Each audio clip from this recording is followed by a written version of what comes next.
കേരളത്തിലെ പിണറായി സർക്കാരിന്റെ കാലം കഴിഞ്ഞു എന്നുള്ളതിന്റെ തെളിവുകളാണ് ഇപ്പോൾ പൊതുജനങ്ങൾക്കിടയിൽ ഈ ഭരണവിരുദ്ധ വികാരം ഉണ്ടാകുന്നത്. അതിന് പ്രധാനമായ ഒരു കാരണമെന്ന് പറയുന്നത് തന്നെ സർക്കാരിന്റെ ധൂർത്ത് തന്നെയാണ്. ഖജനാവ് കാലിയാണ് എന്ന് രായ്ക്ക് രാമാനം പറയുമ്പോഴും അധിക ചിലവുകൾക്ക് യാതൊരുവിധ കുറവും അവർ വരുത്തുന്നില്ല. നവകേരള സദസ്സും ഈ കേരള സഭയും ഒക്കെ കോടിക്കണക്കിന് രൂപ ചെലവിട്ടാണ് അവർ നടത്തിയത്.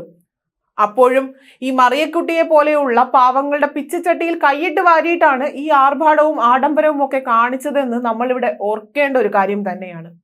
പാവപ്പെട്ടവരുടെയും അവശ്യരുടെയും നിർമ്മാണ തൊഴിലാളികളുടെയും പെൻഷനുകളും എല്ലാം തന്നെ മുടങ്ങിയിട്ട് ഇപ്പോൾ മാസങ്ങൾ കുറേയായി.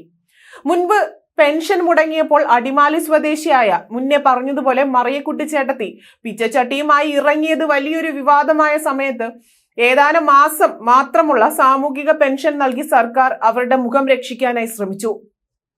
അതേ പെൻഷനുകളാണ് വീണ്ടും ഇപ്പോൾ മുടങ്ങിയിരിക്കുന്നത്. ചില പെൻഷനുകൾ മുടങ്ങിയിട്ട് വർഷങ്ങൾ കഴിഞ്ഞു. 16 ക്ഷേമനിധി പെൻഷനുകളാണ് ഇപ്പോൾ മുടങ്ങിക്കിടക്കുന്നത്. ഇവയിൽ പ്രധാനപ്പെട്ടത് പാവപ്പെട്ടവർക്ക് നൽകുന്ന സാമൂഹിക പെൻഷനാണ്. മാസം വെറും 1600 രൂപയേ ഉള്ളൂ. പെൻഷനുകൾ നൽകാൻ സർക്കാരിന് വേണ്ടി വരുന്നത് ഇപ്പോൾ 5000 കോടി രൂപയാണ്. സർക്കാരിന്റെ കൈവശം കാശില്ലാതായതോടെ സാമൂഹിക ക്ഷേമ പെൻഷൻ മുടങ്ങിയിട്ട് ഇപ്പോൾ മാസം 6 കഴിഞ്ഞിരിക്കുന്നു.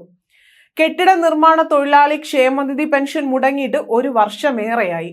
ആർഭാട തൊഴിലാളികൾ, കശുവണ്ടി തൊഴിലാളികൾ, ചെറുകിട തോട്ടം തൊഴിലാളികൾ, തയ്യൽ തൊഴിലാളികൾ എന്നിവരുടെ പെൻഷനുകളുടെ കാര്യവും വ്യത്യസ്തമൊന്നുമല്ല. കൈത്തറി, ബീഡി തൊഴിലാളികളുടെ, ഖാദി തൊഴിലാളികളുടെയും ക്ഷേമനിധി പെൻഷൻ മുടങ്ങിയിട്ട് 6 മാസത്തോളമായി. സാമൂഹ്യ ക്ഷേമ പെൻഷന് മാസം 900 കോടിയും ക്ഷേമനിധി പെൻഷനുകൾക്ക് മാസം 90 കോടി രൂപയുമാണ് വേണ്ടത്. സാമൂഹിക ക്ഷേമ പെൻഷൻ നൽകാനെന്ന പേരിൽ മദ്യത്തിനും ഇന്ധനത്തിനും സർക്കാർ സെസ് ഏർപ്പെടുത്തിയിരുന്നു. ഈ സെസ് വഴി 2023 നവംബർ വരെ പിരിച്ചത് 740 കോടി രൂപയാണ്. പക്ഷേ ഇത് ഗുണഭോക്താക്കൾക്ക് നൽകിയിട്ടുമില്ല.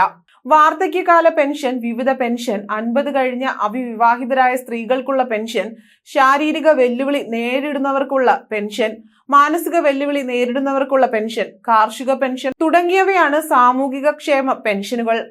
ഇവയെല്ലാം മുടങ്ങിക്കിടക്കുകയാണ്. പല പെൻഷനുകളും 2023 ഒക്ടോബർ, നവംബർ മാസങ്ങളിലേതാണ് മാർച്ചിൽ വിതരണം ചെയ്തത്.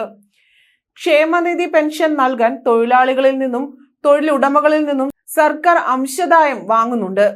ഈ പണം നിരന്തരം വക മാറ്റുകയാണ്. അതിലാണ് 16 ക്ഷേമനിധി പെൻഷനുകളും മുടങ്ങിക്കിടക്കുന്നത്.